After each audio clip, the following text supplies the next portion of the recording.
Maple syrup urine disease.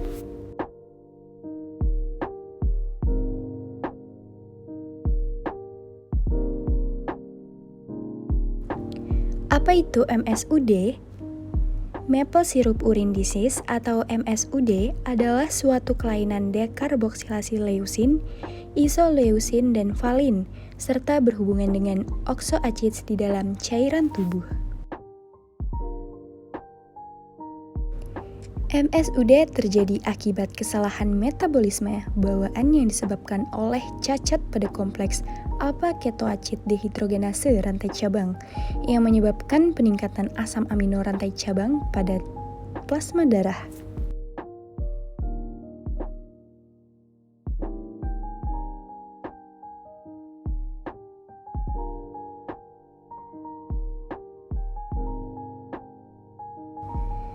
Apa aja sih gejala klinisnya?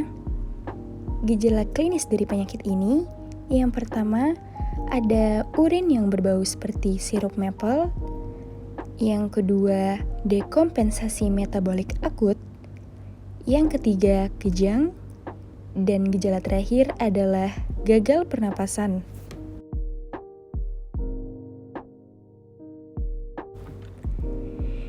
Jika tidak diobati, maka akan terjadi iritabilitas, lesu, kurang makan, apnea, hingga edema otak. Dan apabila terjadi pada orang yang lebih tua, maka akan meningkatkan kadar leusin yang menyebabkan nyeri epigastrium, anoreksia, muntah, kelelahan otot, perubahan tingkat kesadaran, gejala kejiwaan, gangguan pergerakan, dan ataksia.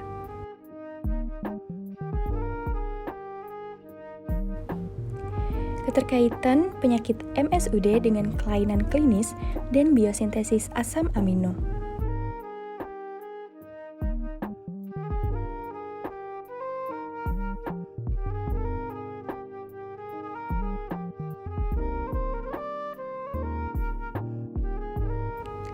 Karena terjadi kekurangan alpha-ketoacid dehidrogenase, maka mempengaruhi biosintesis dari beberapa jenis asam amino yang ada di dalam tubuh.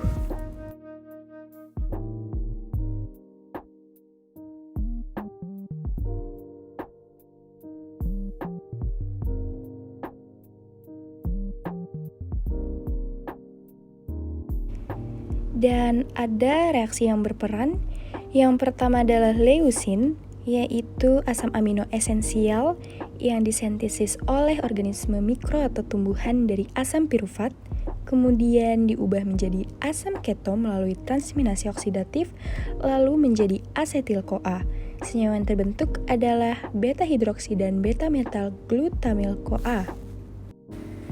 Kemudian isoleusin yaitu mengalami transminasi oksidatif membentuk asam keto, yaitu asam keto beta-metal valerat. Kemudian diubah menjadi asetil-CoA yang langsung masuk ke siklus asam sitrat, dan propinil-CoA yang diubah dahulu menjadi suksinil-CoA kemudian masuk ke siklus asam sitrat.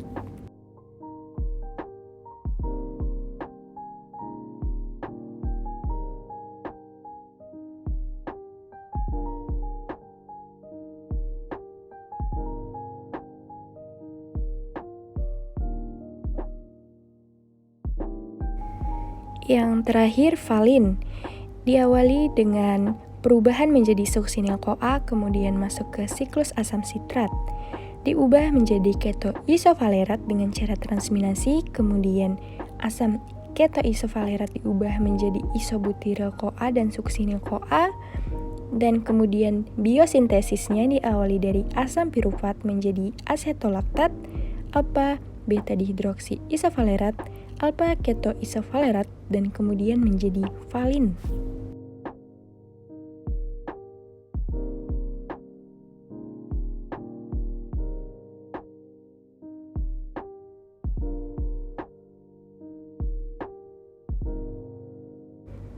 Enzim dan senyawa prekursor kunci disebabkan karena adanya mutasi pada salah satu dari 3 gen yang berbeda.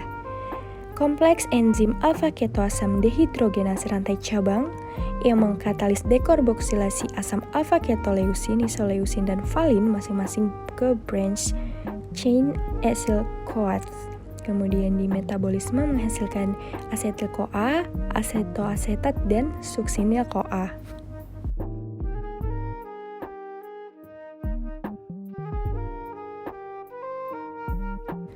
Kompleks BCKDH ini terdiri dari 3 komponen, yaitu E1, E2, dan E3 serta 2 enzim pengatur.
Dari pengobatan yang sudah ada, sebenarnya tidak ada metode untuk mencegah manifestasi patologi dari penyakit ini.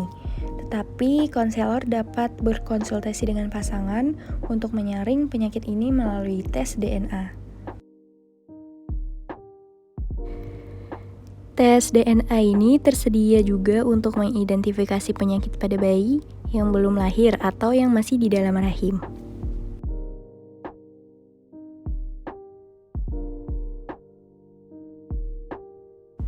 Tujuannya untuk mengelola diet dengan mengurangi BCAA dan menyediakan makronutrien yang memadai untuk mencegah katabolisme serta membantu mempertahankan plasma BCAA dalam rentang pengobatan yang ditargetkan.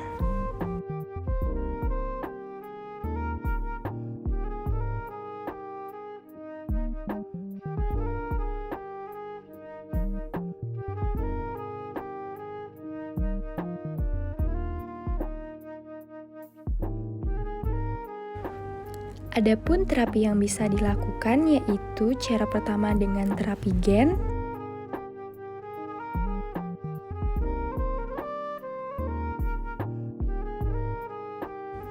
dan cara kedua yaitu dengan terapi fenilbutirat.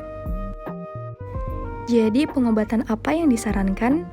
Karena penyakit ini erat sekali kaitannya dengan penumpukan asam amino yang sulit untuk dimetabolisme, sehingga menumpuk zat berbahaya dalam urin dan darah, maka kami menyarankan pengobatan yaitu dengan cara pertama yaitu diet rendah protein dan mengkonsumsi air rebusan seledri.